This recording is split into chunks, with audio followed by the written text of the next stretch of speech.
Después de la media sanción de la ley de reforma jubilatoria en diputados, el gobierno salió a atacar a los legisladores de la oposición por poner en riesgo el equilibrio fiscal del Estado y los calificó de degenerados fiscales.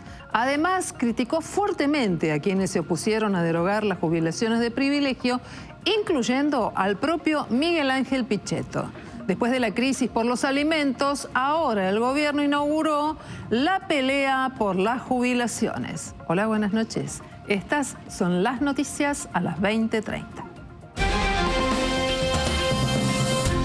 El gobierno busca bloquear en el Congreso la ley de reforma jubilatoria que obtuvo media sanción en diputados. Tratará de evitar nuevos acuerdos en el Senado para que el proyecto no obtenga los 2/3 y pueda eludir un veto presidencial. Javier Milei volvió a insistir con su voluntad de rechazarla si sale la aprobación. Y cada vez que los degenerados fiscales de la política quieran ir a romper el equilibrio fiscal, se los digo yo ahora, lo dije antes, lo digo ahora y lo voy a repetir hasta el cansancio. Les voy a vetar todo, me importa 3 carajos.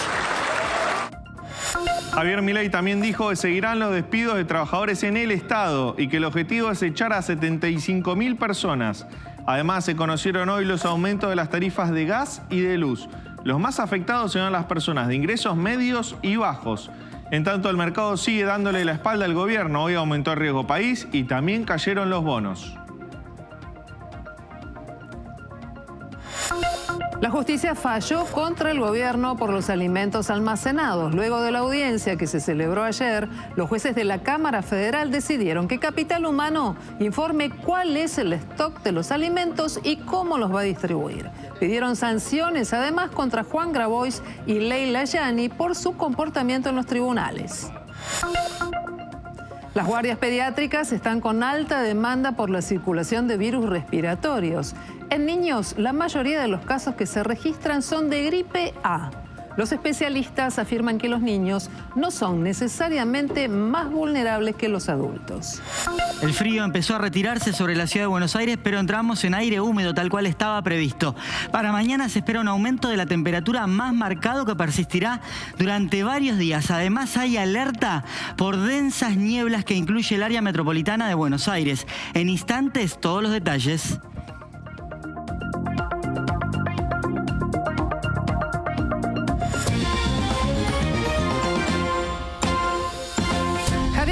Habló hoy ante los empresarios en el marco de la 10ª reunión, el 10º aniversario del LATAM Economic Forum, y amenazó con vetar la ley de movilidad jubilatoria. ¿Han visto lo que son los degenerados fiscales en acción anoche?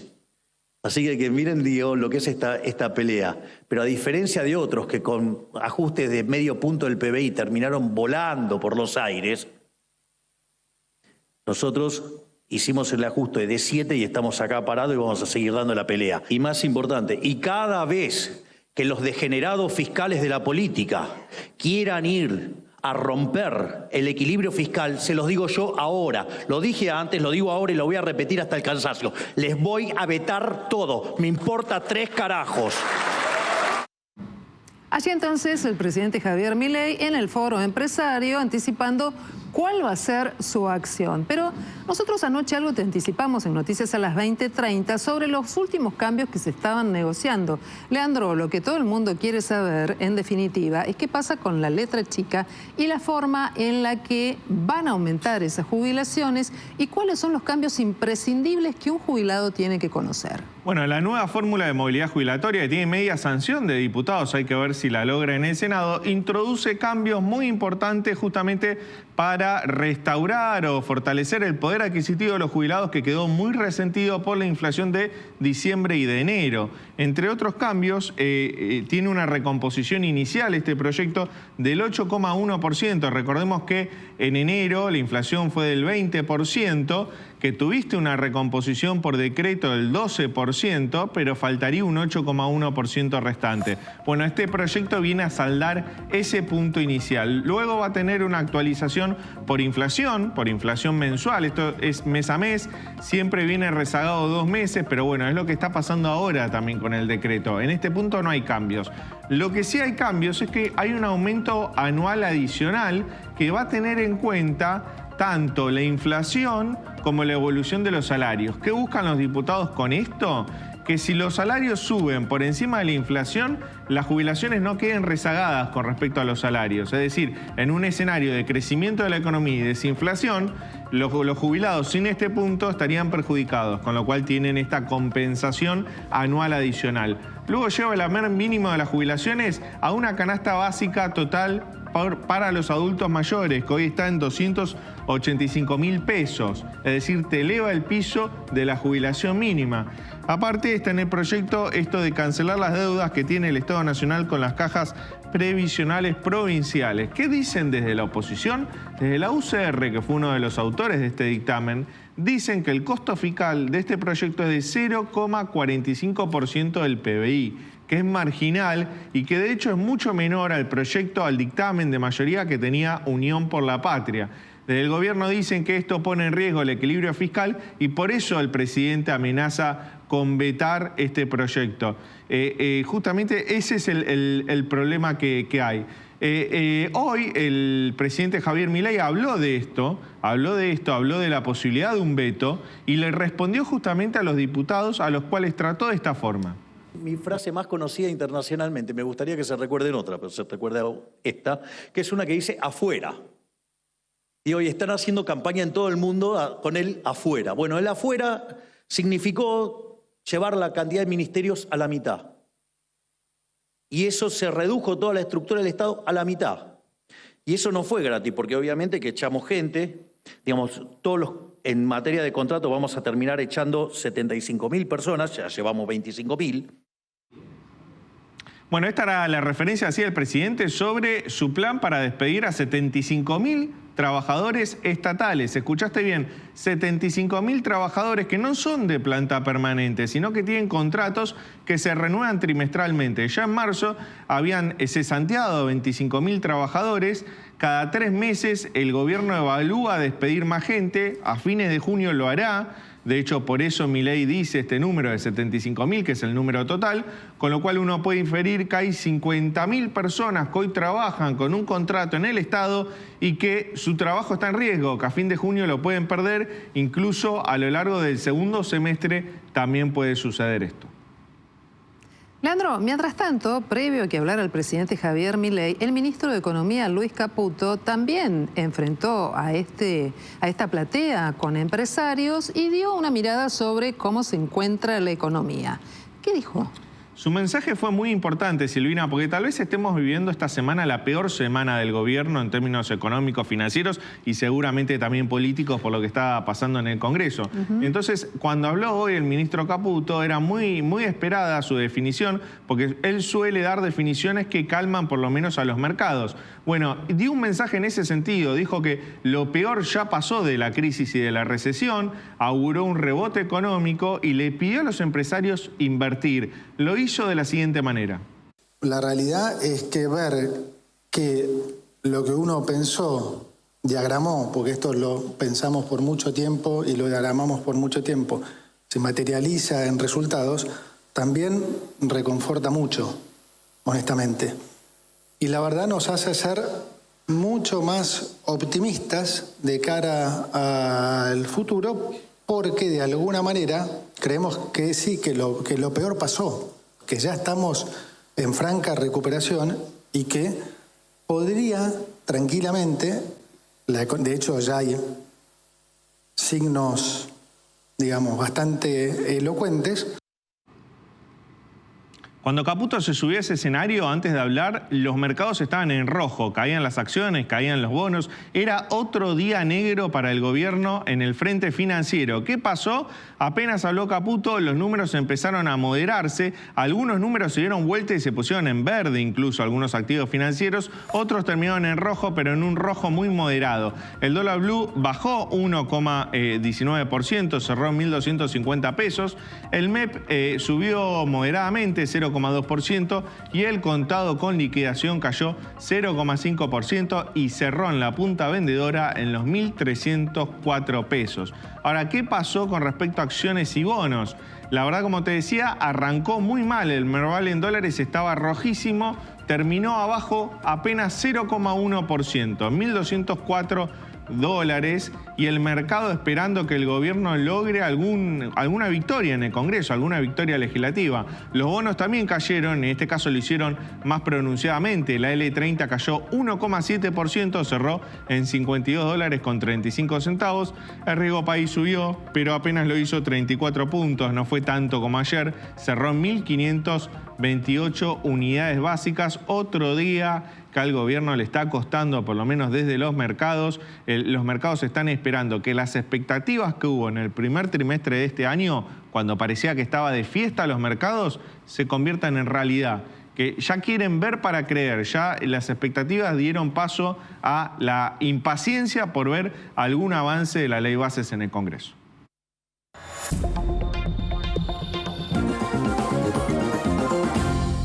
Mañana hubo tensión en la avenida General Paz. Efectivos de la policía de la ciudad desalojaron a los manifestantes de ATE que realizaban un corte frente a la sede del Instituto Nacional de Tecnología Industrial en reclamo de la incorporación de trabajadores despedidos del INTI. El operativo fue respaldado por el jefe de gobierno porteño, Jorge Macri, que de hecho en su cuenta de la red social X allí manifestó: el orden no se negocia. Una vez más, logramos evitar un piquete en la avenida General Paz.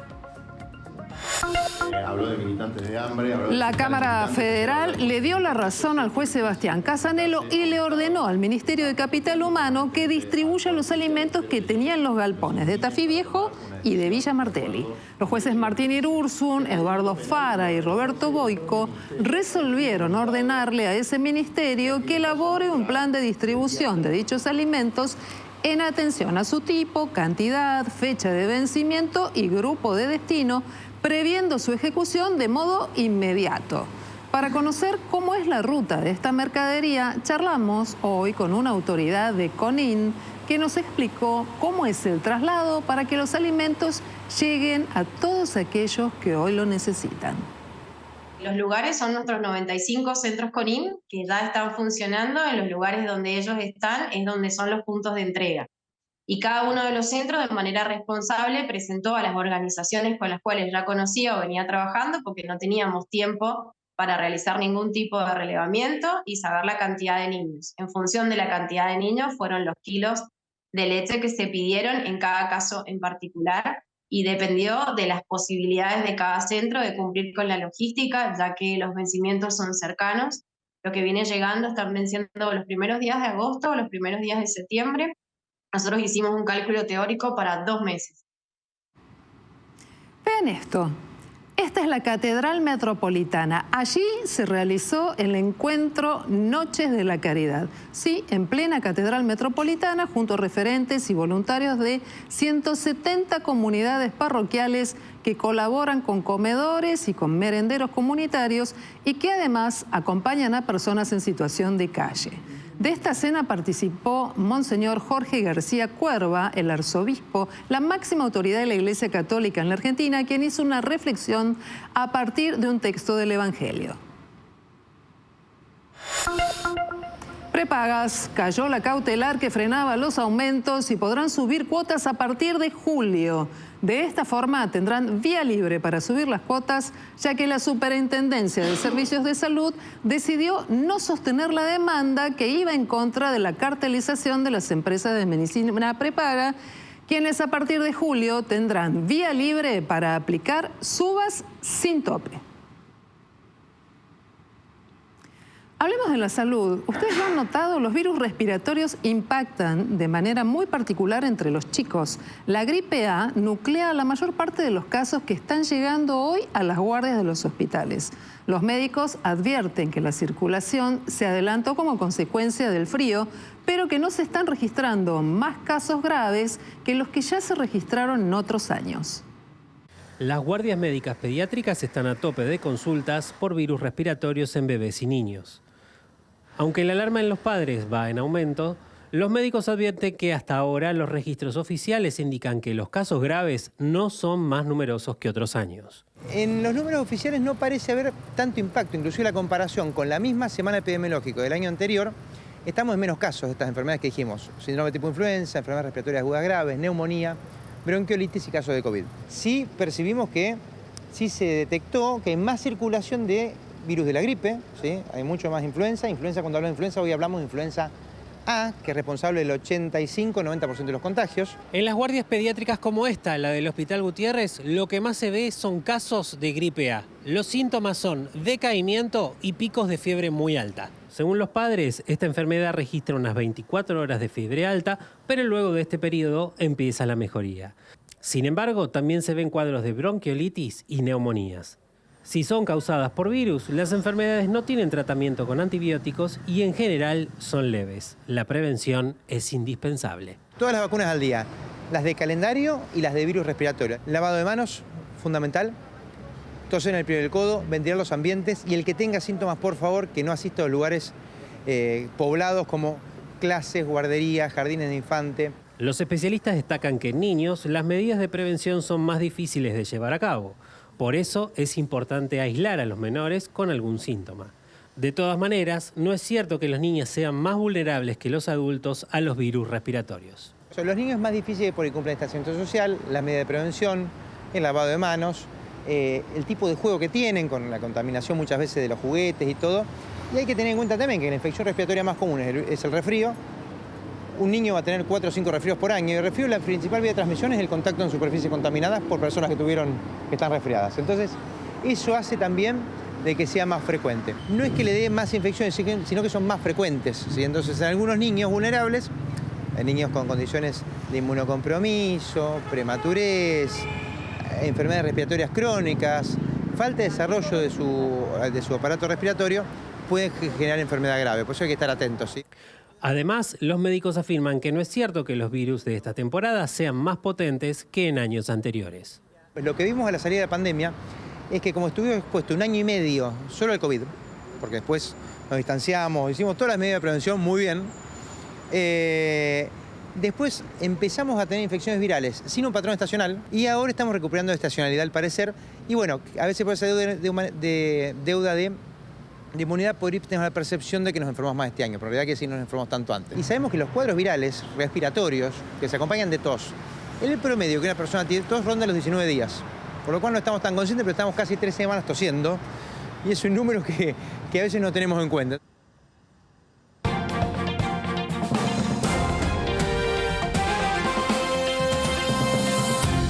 Ya plantel completo, la selección argentina se entrena de cara a los próximos amistosos y también la Copa América, el gran desafío que tendrá el equipo de Lionel Scaloni durante este año. Y entre los grandes protagonistas de esta concentración en el predio que la Asociación del Fútbol Argentino posee ahí en Ezeiza, a pasitos nomás del aeropuerto, están los grandes campeones del mundo, los grandes campeones de América y también los ganadores de la finalísima, entre ellos el Dibu Martínez, cómo no, el infaltable para el encuentro que el seleccionado tendrá ante Ecuador el próximo domingo 9 de junio a las 8 de la noche, también ante Guatemala el viernes 14 de junio a las 9 de la noche y, ¿por qué no?, si las cosas van bien, ante Canadá para el debut en la Copa América, que será el Día de la Bandera, el 20 de junio. Pero el Dibu Martínez está bastante más tranquilo y no solamente piensa en la Copa América, sino en el resto de los desafíos que tiene el seleccionado argentino durante este año, que, por ejemplo, tiene también el Juego Olímpico. ¿Participará o no el Dibu de la cita olímpica? ¿Estará a las órdenes de Mascherano? Bueno, a eso se refirió justamente el día de hoy. Sí, tuve obviamente la posibilidad de hablar con Martín y con Mache es un deseo que yo quiero jugar. Obviamente no solo depende de mí. El club me ha bloqueado muchísimas veces, pero bueno, yo quedé en jugar la Copa América y tener un poco más de fuerza al final de la Copa América para tomar una decisión. Sé que tengo que pelear un poco más con el club, no está 100% dado, pero de mi parte es un deseo que yo quiero ganar los Juegos Olímpicos. Boca Juniors atraviesa momentos de altibajos, tanto en los resultados como también en lo que se ve del día a día de su cuerpo técnico y la relación con algunos de sus futbolistas. Hoy por hoy está un poco complicada la cuestión, pero se sabe que después de una reunión cumbre entre dirigentes, cuerpo técnico y futbolistas, la cosa parece estar un poquito más encaminada. Y como señaló el propio equipo a través de su cuenta en redes sociales, el único camino hacia la salida es el trabajo. De eso sabe y mucho Edinson Cavani, por ejemplo, uno de los que hoy trabajó, pero de manera diferenciada por varias dolencias en uno de sus tobillos. Simplemente molestias, ninguna lesión marcada y declarada, pero sí algo que ameritó trabajos más livianos que el resto de sus compañeros y por eso debió trabajar de esta manera, no quizás como le hubiese gustado, como hubiese deseado. La realidad es que nunca nos llamaron, nunca llamaron al club y nosotros hablando con Nacho, a él tampoco lo llamaron como para que sea un refuerzo de Boca y bueno, nosotros con Boca también creo que no nos sentaríamos hoy a negociar. Y la realidad es que nosotros somos un club que nos manejamos siempre con respeto a las instituciones y bueno, nosotros si queremos un jugador de un club o un técnico de un club, hablamos con los directivos del club, ¿no? Así que nos gustaron las formas y bueno, hoy no estamos para sentarnos a negociar. Desde el juego ya la tenía. Y hasta aquí la tercera victoria. Y hoy la temperatura máxima a las 2 de la tarde superó un poquito, unas décimas, los 16 grados en la ciudad de Buenos Aires. Se mantuvo el cielo mayormente nublado con viento leve del sector norte. Y eso se traduce en que los próximos días vamos a tener temperaturas bastante más altas en toda la región central del país, inclusive en nuestra ciudad. Vamos a ver un mapa con las temperaturas previstas para mañana para que puedan ver el aumento marcado de los valores térmicos esperados para mañana. Lo que pasa es que en el estudio hace mucho frío, bajísimas las temperaturas en este lugar. Vamos al mapa entonces, en color rojo, en el norte del país, temperaturas que mañana van a estar alcanzando 30 grados, un calor muy atípico. En la zona central, vean, en color naranjita, temperaturas máximas que mañana van a estar alcanzando los 22 a 26 grados. Y en la Patagonia, atípicamente también temperaturas altas para esta época y se esperan lluvias fuertes en la región cordillerana. ¿Y cuál es la situación meteorológica esperada para mañana? Lo principal es que hay una alerta por densas nieblas. El aire cálido cargado de humedad va a estar en contacto con el suelo, con la superficie que se encuentra fría debido a las temperaturas bajas registradas días pasados. Se va a condensar esa masa de aire y va a provocar una importante reducción de la visibilidad. Ahí vemos, sobre el norte de la provincia de Buenos Aires, esta alerta incluye Capital Federal, el sur de Córdoba, norte de La Pampa y el sur de Santa Fe. Especial atención los que transiten Ruta 9, Ruta 8, camino a Rosario y a Córdoba, porque realmente el fenómeno meteorológico puede ser muy denso y persistir durante gran parte del día de mañana. El Parque de la Innovación es un nuevo espacio que vas a poder disfrutar en la ciudad de Buenos Aires. ¿Recordás dónde estaba el Tiro Federal? Sí, exactamente, en el barrio de Núñez. Bueno, ahora hay un espacio que es diferente, que da paso a la instalación de algunas empresas del tipo startups, pero que también tiene otras alternativas para que vos puedas acercarte y conocer. Por eso nos vamos a ir ahora hasta el barrio de Núñez, donde está trabajando en el móvil nuestro compañero Martín Buratti. Hola Martín, buenas noches. Hola Silvina, y bueno, te queríamos mostrar este lugar de noche, porque mirá dónde estoy. La cámara ahora va a abrir el plano. A ver. Te vamos a mostrar este monumento que es Arborea Magna, o más conocido por algunos como el árbol robot. Es una estructura gigante, un monumento a los árboles, pero también a la sustentabilidad. Y lo más asombroso tal vez de este lugar es que funciona completamente a energía solar. es autosustentable, Silvina. Como vos decías, estamos en el barrio de Núñez, como ello, la prueba es que aquí a poquitos metros podemos divisar la cancha de River. Ajá. Pero volviendo a lo que se refiere a este árbol, a esta estructura en donde estamos parados en este momento, tiene 34 metros de altura, Silvina. Es como un edificio de 11 metros, de 11 pisos.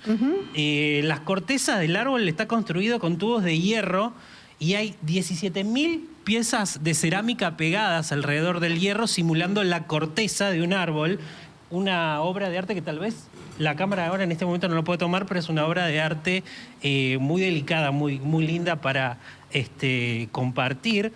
Y bueno, a la noche tiene esta particularidad de que podemos ver las luces encendidas, lo cual aumenta muchísimo su belleza. Y me vine para aquí abajo ahora, porque te quiero mostrar, me voy a acercar un poquito mientras la cámara se va acomodando, porque en esa zona de allá tenemos los paneles solares que alimentan las luces que podemos ver encendidas en este momento. Obviamente, los paneles acumulan la energía durante el día, cuando hay luz solar, y a esta hora, a partir de las 19, entre las 19 y las 22, las luces del árbol se prenden y hacen este efecto maravilloso con luces LED.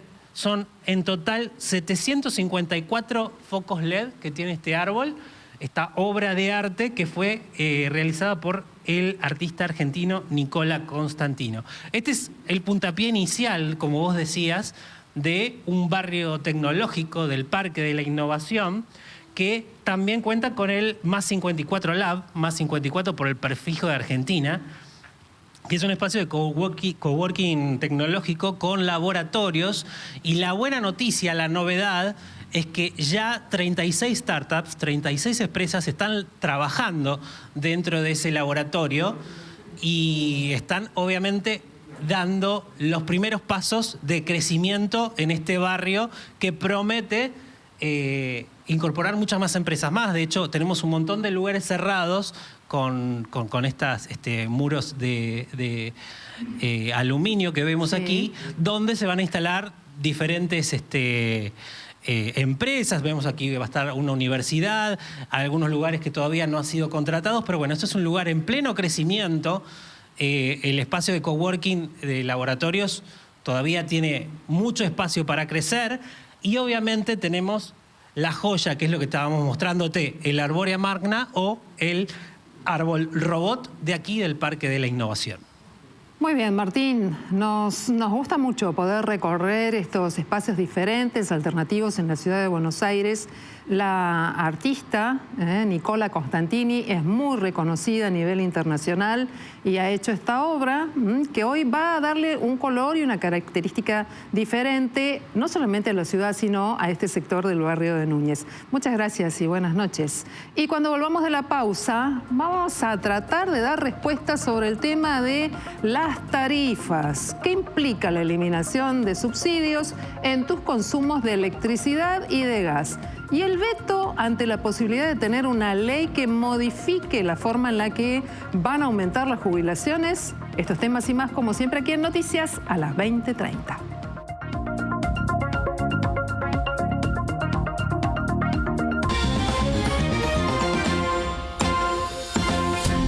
Productores misioneros hicieron un yerbatazo frente al obelisco. Estaban reclamando por la desregulación del mercado y además por la falta de conducción en el Instituto Nacional de la Yerba Mate.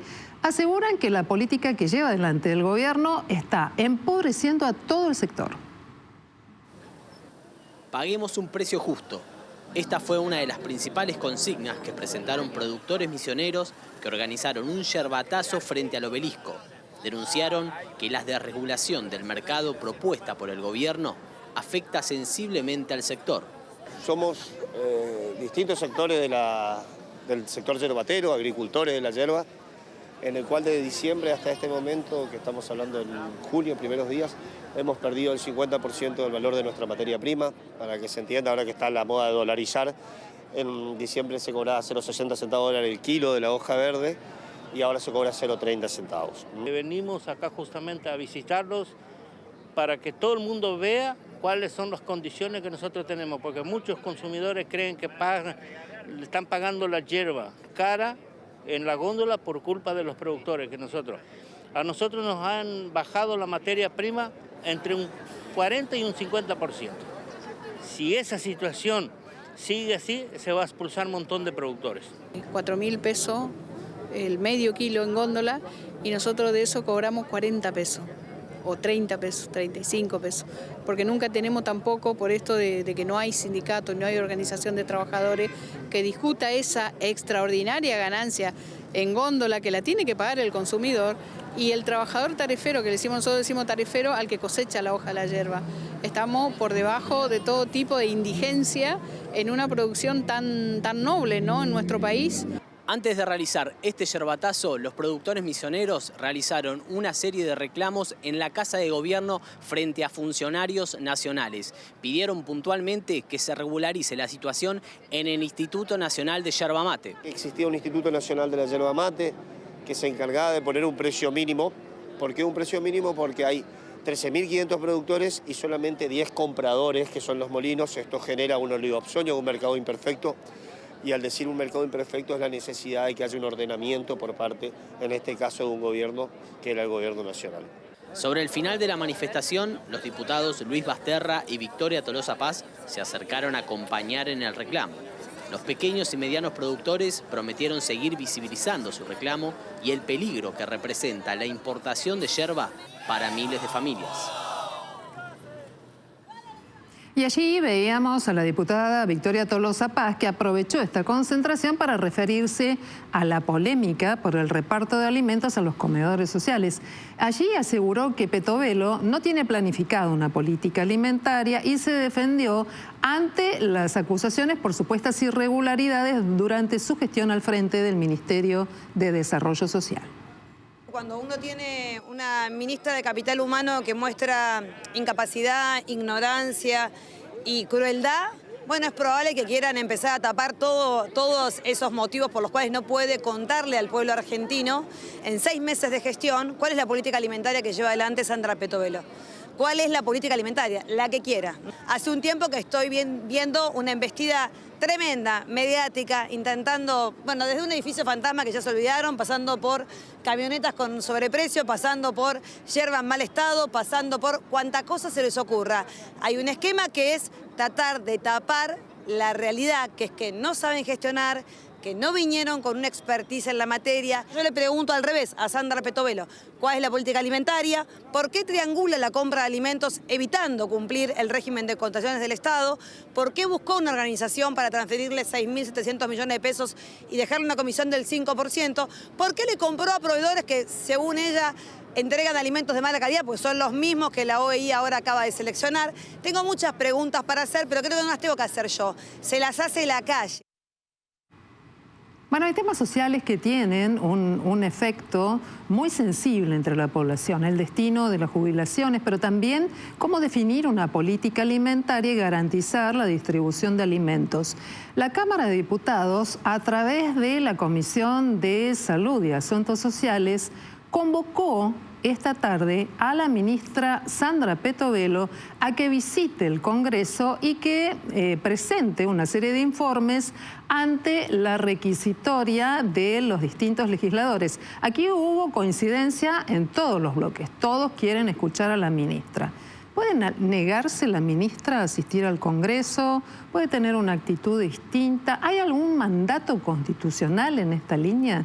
Quiero saludar esta noche a la doctora Lorena González Tocci, que nos ayudará a pensar este tema y otros, porque tiene un impacto muy grande, en definitiva, en la gente y en el marco institucional de un país. Hola, doctora, un gusto saludarte. Gracias por este ida y vuelta en Noticias a las 20:30.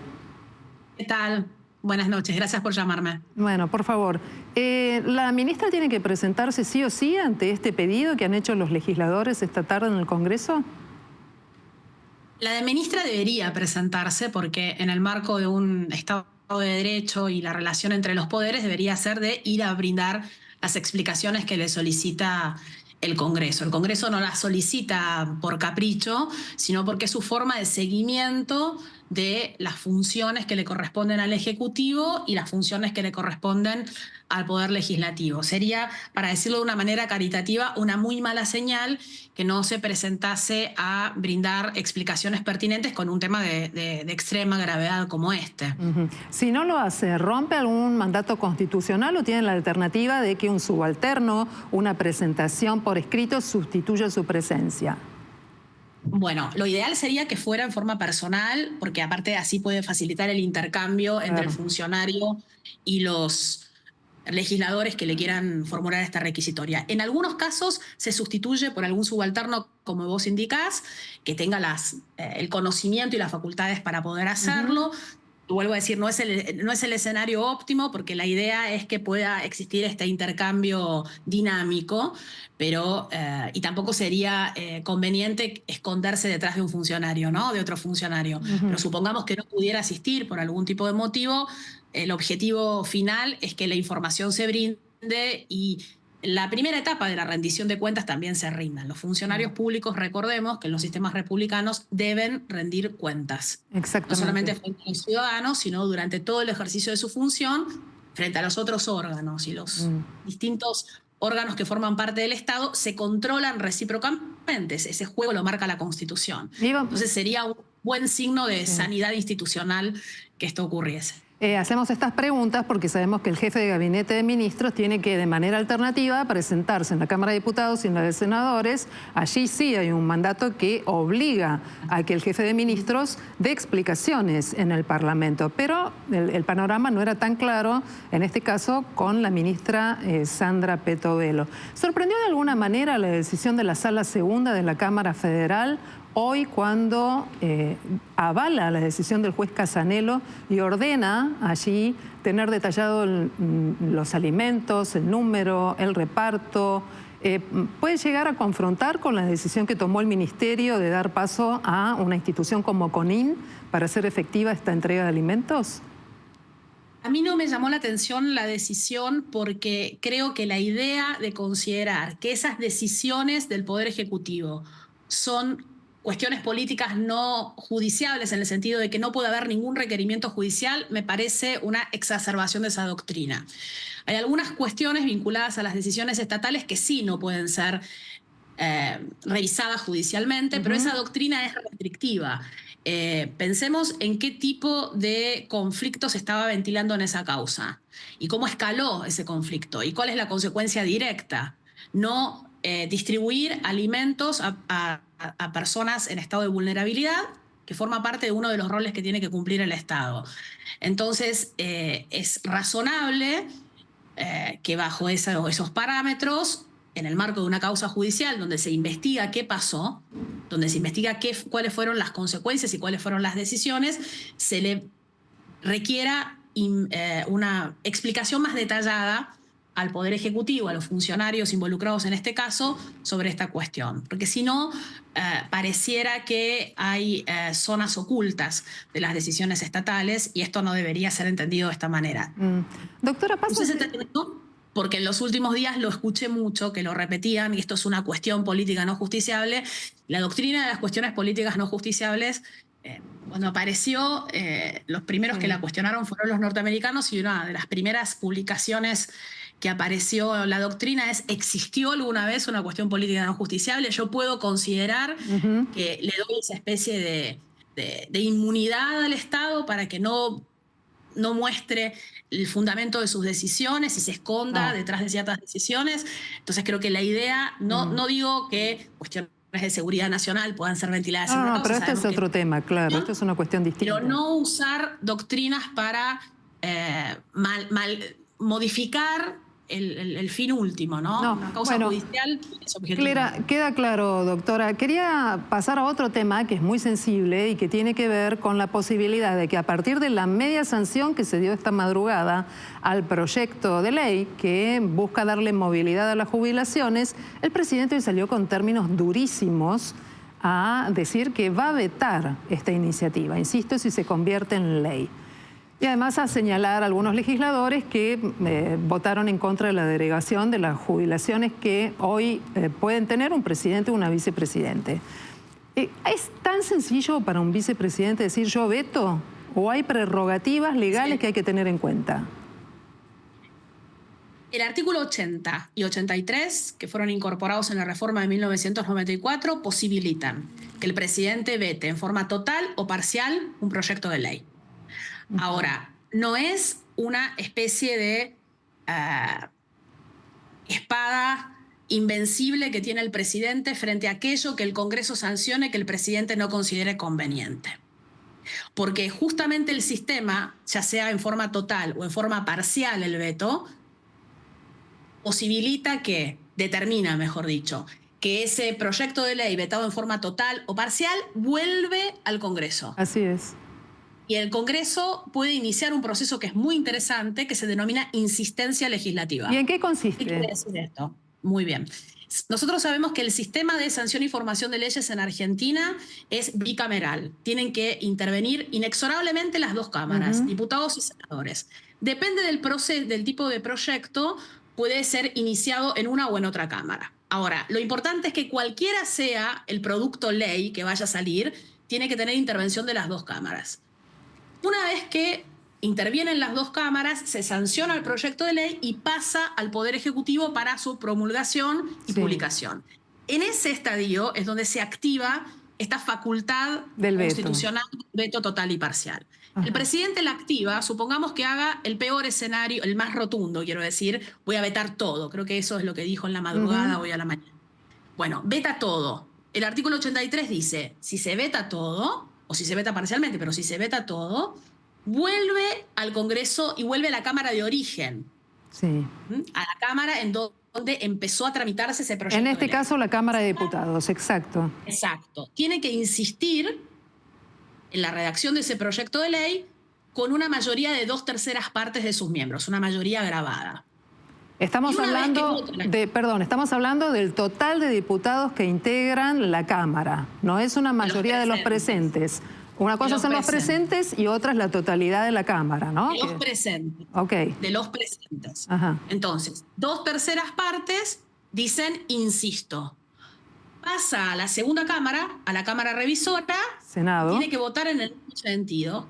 Y si las dos cámaras votan por insistir, ese proyecto de ley se tiene que promulgar y publicar. Y el presidente no puede hacer nada más. ¿Y el presidente puede llamar a una consulta popular para que esto se defina o se defina en la calle o no puede hacerlo? No, porque la consulta popular, primero que el presidente puede llamar a consulta popular no vinculante únicamente en Argentina. Es decir, consulta pero no tiene ningún efecto de convertirse en una ley. Esto también es una herramienta o es una diatriba que se repite mucho en los últimos tiempos. Bueno, si yo no tengo ningún andamiaje legislativo que me permita llevar adelante los proyectos de ley que quieran ser sancionados, busco un atajo. Y la consulta popular no está pensada en ese sentido. De acuerdo. Entonces no tendría ningún sentido práctico porque sería no vinculante. Doctora, y un antecedente político como el que dejó, y quiero que compartamos este momento, en otra instancia política y en otro gobierno, el veto al 82% móvil. Recordemos ese momento y luego te hago la pregunta. Vamos. He vetado esta ley de quiebra que ayer sancionó el Parlamento, porque tengo mucha responsabilidad. Son 40 millones de personas que dependen de las cosas que hagamos quienes tenemos responsabilidad en el Estado. Y yo decía que lo que se sancionó ayer en el Parlamento es la ley de quiebra del Estado. Y yo como presidenta de la República Argentina no puedo permitir que el Estado quiebre. Primero, porque tengo una ley, la 24.156, que me obliga a mí y a todos los funcionarios del Estado que cuando uno sanciona una norma que aumenta los gastos, los egresos, tiene que poner de dónde viene el financiamiento. Allí escuchábamos a la expresidenta de la Nación, Cristina Fernández de Kirchner, año 2010, anunciando el veto de la presidenta a lo que fue la sanción de la ley que restituía el 82% móvil para el pago de las jubilaciones. ¿Es el mismo argumento que tiene el presidente Javier Milei hoy? ¿Este antecedente político puede ser usado por el presidente Milei para respaldar una iniciativa en esta línea? Empiezo por el final. Los antecedentes políticos cada uno los puede usar como quiera. tal vez por mi ámbito de ocupación, yo me voy a encargar de los antecedentes legales y constitucionales. La Constitución les habilita, como dije al principio, veto total y parcial, pero establece las reglas del juego cuando yo, por ejemplo, veto totalmente. Esta insistencia legislativa y algo que es muy importante.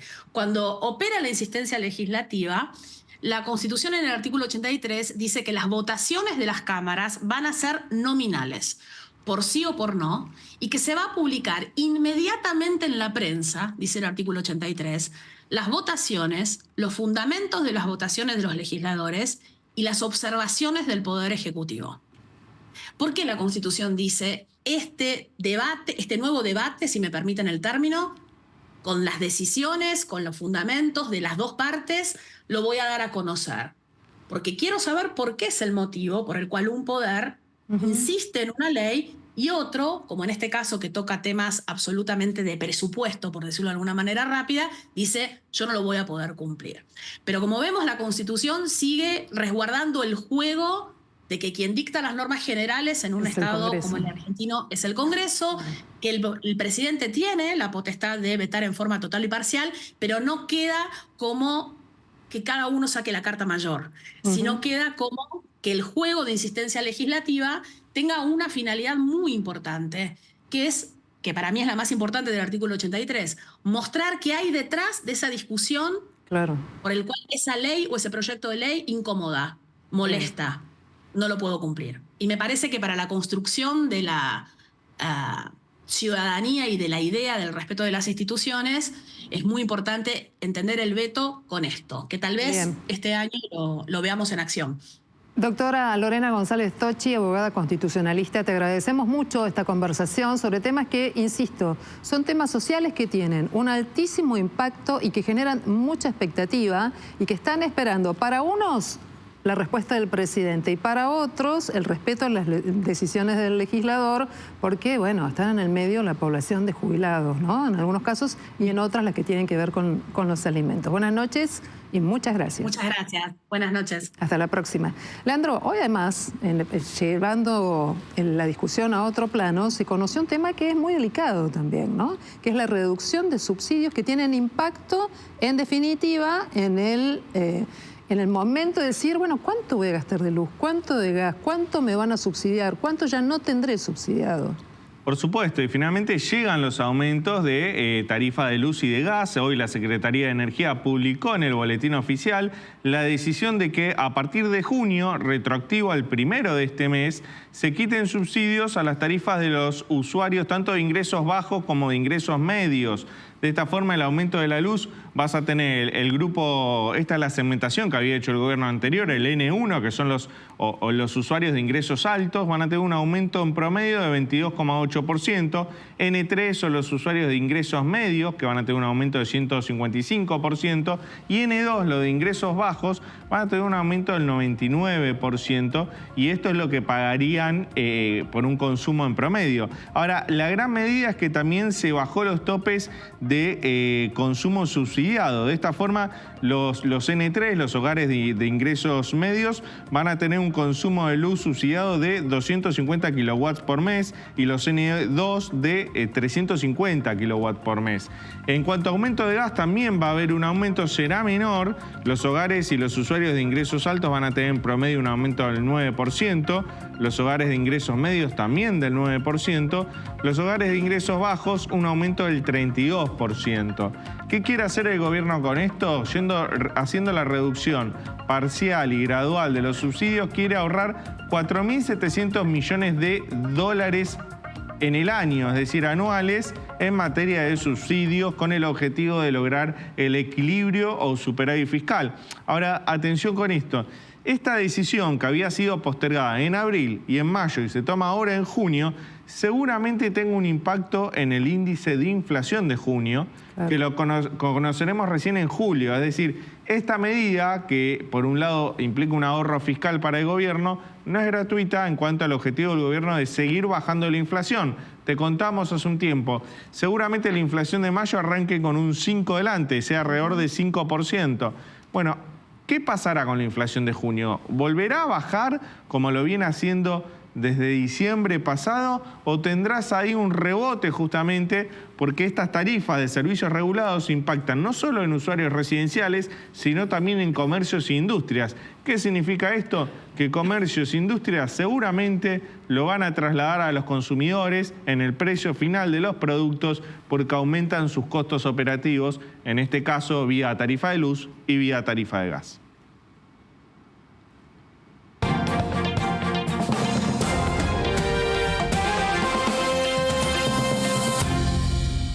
El Papa Francisco sostuvo hoy durante la audiencia general en la Plaza de San Pedro que existe una libertad mala que permite a los ricos explotar a los pobres.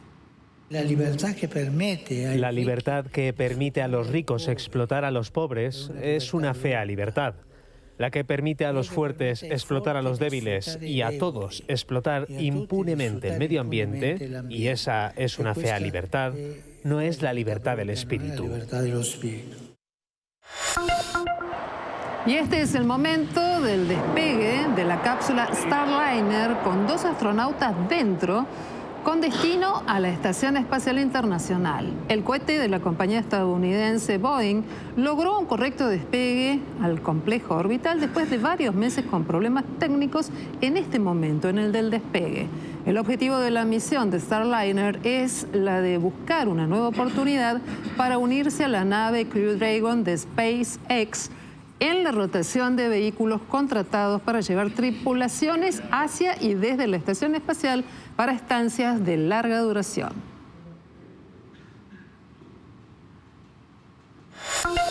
Y atención porque en los próximos meses se viene el fenómeno de la Niña, es decir, un enfriamiento de las temperaturas de una región determinada del Océano Pacífico Ecuatorial. Y eso puede estar aumentando. De hecho, las probabilidades de que aumenten los ciclones tropicales en la zona del Mar Caribe y también en la zona del Pacífico Ecuatorial es muy alta. Tanto que la Administración Nacional Oceánica y Atmosférica anunció que se formarán en esta temporada, entre junio y septiembre, entre 17 y 25 ciclones tropicales con nombre, de los cuales entre 8 y 13 llegarán a tener categoría de huracán y entre 4 y 7 de ellos podrían ser intensos, es decir, categoría 3 o superiores. Algunos de los nombres propuestos para estos futuros huracanes: Alberto, Beryl, Chris, Debbie, Ernesto, Francine y Gordon son los primeros nombres propuestos. Atención entonces, porque no sería entonces un año o una temporada, la de este año, propicia para visitar las playas centroamericanas. Y desde allí vamos para la región de la Antártida, más bien hacia la zona del este de la Antártida, porque lamentablemente nuevos estudios están confirmando que enormes glaciares que alguna vez se consideraron estables en el este de la Antártida se están derritiendo desde abajo a medida que flujos de aguas más cálidas erosionan sus raíces, según reveló un nuevo estudio científico. Este estudio se desarrolló durante los últimos 6 meses. Recordemos que de los últimos 10 años, 6 de ellos se presentaron récords en la cantidad de hielo marino que flota sobre las zonas que circundan el casco polar antártico, en este caso, acompañando a un aumento de las temperaturas de entre 1 y 4 grados, temperaturas superficiales de los mares de esa región. Es decir, que el cambio climático ya empieza a derretirlos, además desde arriba, en este estudio desde abajo. Recién te contábamos junto a Leandro qué va a pasar con las tarifas de luz y gas y qué va a pasar también con el tema de los subsidios. Por eso esta noche vamos a volver a saludar a el exsecretario de Energía, Emilio Apud, para tener una profundidad más intensa sobre este tema. Hola, ingeniero, buenas noches. Gracias por esta ida y vuelta. ¿Cómo está usted? ¿Qué tal, Silvina? ¿Cómo anda? Bien, estamos preocupados, ¿no? Porque empezamos a mirar las resoluciones que hoy a la mañana muy temprano envió la Secretaría de Energía y queremos ver cómo va a impactar todo esto, teniendo en cuenta que la reducción de subsidios parecería impactar de manera más intensa a los sectores de menores recursos o de menores consumos. Es una pregunta, pero no me ha quedado claro, ingeniero. ¿El gobierno va a mantener una política de una tarifa solidaria o con mayores beneficios o ya no para estas familias? Sí, está en estudio cuál va a ser el nivel de ingresos para determinar las personas que por ese nivel de ingresos no están en condiciones de pagar la tarifa plena para un mínimo de energía necesaria para su hogar, ¿no? Estamos hablando de sectores residenciales. Para eso es un sistema bastante complejo el que están trabajando, que es determinar la canasta básica de energéticos o canasta básica energética, que tiene el consumo de gas y el consumo de electricidad para una familia o un usuario residencial en distintas partes, latitudes del país, ¿no? Desde el norte hasta el sur, dividido en 6 partes, en 6 rodajas el país. ¿Por qué? Porque según el clima, los hábitos o las necesidades de consumo, tanto de gas como de electricidad, fluctúan, ¿no? Es mucho más el consumo de electricidad para un residencial en el norte que en el sur, y es mucho más el uso del gas en el sur que en el norte. Y en el intermedio tienen que definirse cuáles son las cantidades mínimas de electricidad y gas por usuario, para tener el mínimo para poder vivir, no sé, no digo subsistencia, pero hoy por hoy no se puede vivir sin electricidad. Entonces se va a determinar si son 100, 150, 160, no sé cuántos kilovatios hora por mes, esa cantidad mínima, y aquellos y del gas lo mismo, ¿no? 40 metros cúbicos o 45, que va a variar según la latitud. Y eso se lo va a dividir por el ingreso de todas las personas que están colgadas de esos medidores, que son los convivientes, y es la suma de los ingresos, no es solamente el ingreso de la persona que es titular de la boleta. Entonces eso hace que, bueno, el cociente entre la energía mínima, ¿no? El valor de la energía mínima y los ingresos, ¿no? Sean menores. Si supera un valor del 8 o el 10%, es muy probable que para esa gente que le dé ese cociente, bueno, tengan subvencionado esa cantidad mínima de energía, por encima de la cual van a pagar el total.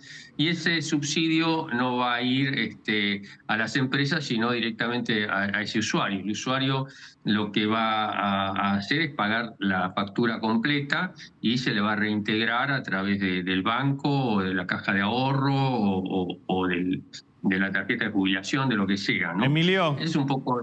Emilio, ¿qué tal? Buenas noches, lo saluda Leandro Dario. Para las personas que nos están mirando del otro lado, que dicen, bueno, a mí ya me aumentó el gas y la luz a principio de año, ya tuve aumentos considerables, ¿por qué les aumenta ahora de vuelta en junio? ¿Usted les podría explicar eso? Sí, porque les aumentaron la parte de la factura que es transporte y distribución. Eso no está subsidiado, eso estaba atrasado directamente porque no se le permitía a las empresas de transporte y distribución aumentar de acuerdo al aumento de los costos en contextos inflacionarios como los que teníamos. En el caso del gas en general para todo el país, ¿no? El aumento de transporte y distribución. En el caso de la electricidad no. ¿Por qué? Porque en cada provincia hay una autoridad de aplicación que es la que decide cuánto pueden cobrar las empresas que tienen la concesión de distribución, y entonces eso va a variar, ¿no? Es muy probable que, salvo el AMBA, los aumentos en esos segmentos de distribución sean un poco menores que en el AMBA, porque en el AMBA estaban mucho más atrasados porque la autoridad de aplicación era el gobierno nacional y no ni la provincia de Buenos Aires ni Cava. Así que es el tema del aumento que viene ahora, no es porque le han congelado esa parte de la distribución y el transporte el mes pasado y ahora en junio también, cosa que no les cae muy en gracia a las empresas porque asumieron compromisos y gastos en función de esa actualización que ahora se la frena el gobierno. ¿Pero por qué la frena el gobierno? Porque dice, bueno, no podemos actualizar ese segmento de transporte y distribución y a su vez quitar subsidio. Ahora, esta quita de subsidios, lo que trae de novedad en junio es que también se baja el tope de consumo subsidiado, tanto en gas como en luz. ¿Por qué va a ser importantísimo en este invierno, donde se consume más gas, por ejemplo, cuidar al extremo el consumo, Emilio? Sí, te aclaro que los aumentos de gas son mínimos, los previstos para este mes. No los del uso mayores. ¿Por qué? Porque se está pensando que se exacerba mucho, se incrementa mucho el consumo de gas en el invierno, y la gente lo que ve es el número final de la factura, pero no ve que la cantidad de gas que consume es 6 o 7 veces mayor que la que consumía cuando no hacía frío. Entonces, si aumenta el consumo 6 o 7 veces y aumenta la tarifa 5 o 6 veces, no estamos hablando de que lo que valía 1 va a valer 30. Por eso es que primero hay que informar a la gente de que cuide el consumo de gas ahora en el invierno, y el Estado va a tratar, el gobierno va a tratar de ralentizar o ir postergando los aumentos del gas, no así los de electricidad, que si bien suenan fuertes, ¿no? Estamos hablando de 90 o 100% para los N2, que son los que tienen menor poder adquisitivo, pero en estos momentos los N2 están pagando el 5% de lo que cuesta la energía eléctrica, ¿no? O sea, tienen 95% de subsidio. Los N3 tienen 90% de subsidio. Y eso es insostenible, al menos para la política que tiene este gobierno. Y si bien, ya sé, Silvina, la pregunta que viene es que, bueno, que el contexto de todos los aumentos, etcétera, si se puede aumentar la energía, yo diría que hay que hacer un balance. Históricamente, el populismo energético nos metió en la cabeza que la variable de ajuste era la energía, que era un derecho que teníamos todos, que no sé quién lo iba a pagar. Y eso no es cierto, ¿no? Yo creo que cada hogar va a tener que repensar bien su presupuesto, ¿no? Y todo lo que está usando ahora por no pagar la energía va a tener que renunciar y va a tener que pagar lo que cuesta la energía dentro de 6 meses, que creo que va a ser el plazo para terminar con los subsidios, ¿no? Curiosamente la pregunta no iba a ser esa, sino que la pregunta, y para terminar esta nota, pero de todas maneras le agradezco su lectura sobre el punto, también es un tema muy sensible, poder usar y pagar la electricidad y el gas, sobre todo en esta temporada. La pregunta era otra, sin embargo. ¿Hay algún riesgo de que vuelva a haber cortes de gas y de que eventualmente ese corte vuelva a dejar sin provisión de gas a las estaciones de GNC, teniendo este contexto climático, o podemos decir que la situación ya es normal? La situación es normal en la medida de que se larguen los dólares para importar, porque acá hay la producción local o la infraestructura local, digo yo, porque gas hay, lo que no hay es infraestructura. Cubre en el invierno aproximadamente el 70-80% de las necesidades. El resto, si hay plata, se importa, como se hizo siempre. Lo que es una picardía es importar, ¿no? Porque si tenemos, ¿por qué vamos a importar? Lo que pasa es que se han hecho mal las cosas en los últimos 20 años y ahora se están pagando las consecuencias, pero yo no veo ninguna posibilidad de que se vuelva a cortar. A lo sumo, si hubiera alguna emergencia, se podrá cortar a los que tienen contratos interrumpibles, ¿no? Que saben que se les puede cortar por cualquier inconveniente, pero no así como se hizo la última vez que se le cortó a todo el mundo, ¿no? Ingeniero Emilio Apud, ex secretario de Energía de la Nación, le agradecemos mucho, como siempre, esta ayuda para mirar este contexto en este tiempo sensible, cuando hay que empezar a medir cómo y cuánto consumimos de gas y de electricidad. Muchas gracias, buenas noches. Un gusto, Silvina, que le vaya bien. Gracias. Y cuando volvamos de la pausa, te vamos a contar qué va a pasar con el tiempo mañana y algunos detalles más sobre la vuelta del Kun Agüero a las canchas. Quédate con nosotros que ya volvemos con más noticias a las 20:30.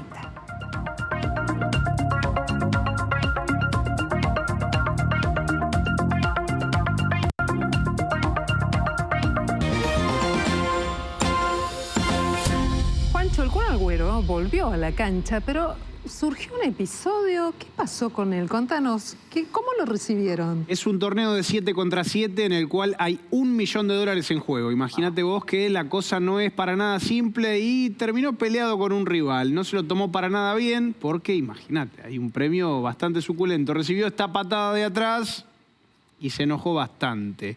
Fue una derrota por 6-3 el partido debut en este torneo que, recordemos, es el torneo del $1 millón. El cruce con el rival terminó en esta especie de pelea, pero no más que eso, ¿eh? Fue una violenta patada de atrás y se acabó ahí, ¿no? En alguna disputa, el árbitro se acercó, amenazó con sacar tarjetas y listo. Se terminó todo el problema que estaba en este torneo que se da en Carolina del Norte, en Estados Unidos. Y el Kun Agüero por ahora se divierte, ¿no? Es el equipo de Agüero, el nombre, Agüero Team, y del otro lado estaba Seward Fútbol Club. Bueno, Kun, tranquilo.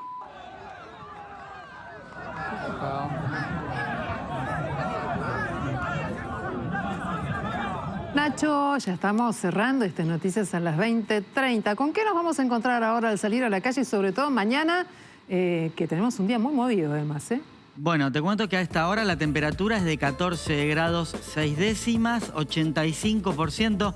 Es la humedad alta, el cielo se encuentra mayormente nublado, la presión es normal de 1012,2 y la visibilidad por ahora, a esta hora de la noche, es normal de 10 kilómetros. Y digo por ahora porque estamos en alerta por la formación de nieblas y de neblinas, realmente que pueden reducir mucho la visibilidad horizontal durante la madrugada y sobre todo la mañana de mañana. Esta advertencia es la que les mostraba hace un rato, que cubre gran parte del norte de la provincia de Buenos Aires, el sur de Córdoba y el sur del litoral. Por eso aparece la nubecita gris, nieblas, neblinas, el cielo nublado, 14 grados para mañana bien temprano, el viento prácticamente en calma.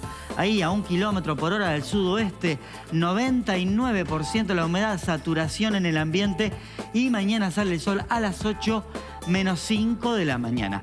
En horas de la tarde, con cielo mayormente nublado, va a seguir muy húmedo y la temperatura máxima 19 grados. O sea, vamos a tener 3 grados más respecto a la máxima que registramos durante el día de hoy. El viento muy leve del sudoeste, la humedad 88%. Fíjate, la humedad mañana va a ser muy, muy alta. Y hacia la noche, otra vez hay probabilidad de neblinas, el cielo nublado, 16 grados la temperatura y el viento va a rotar leve al sector este. Mañana el sol se oculta a las 17 horas y 50 minutos. Así que especial atención porque vamos a tener probablemente ese fenómeno meteorológico como destacado especialmente en los alrededores. Muy bien, Nacho, que haya tanta humedad en el ambiente, ¿puede favorecer que se produzcan lluvias o no? ¿Es un fenómeno que comienza y termina con esta cuestión que vos acabas de describir? No, no está relacionado con lluvias directamente, ni mañana ni pasado, pero sí el domingo, ahí sí se va a ir este anticiclón, este sistema de alta presión que tenemos en la cabeza nuestra durante varios días, se va esa estabilidad atmosférica,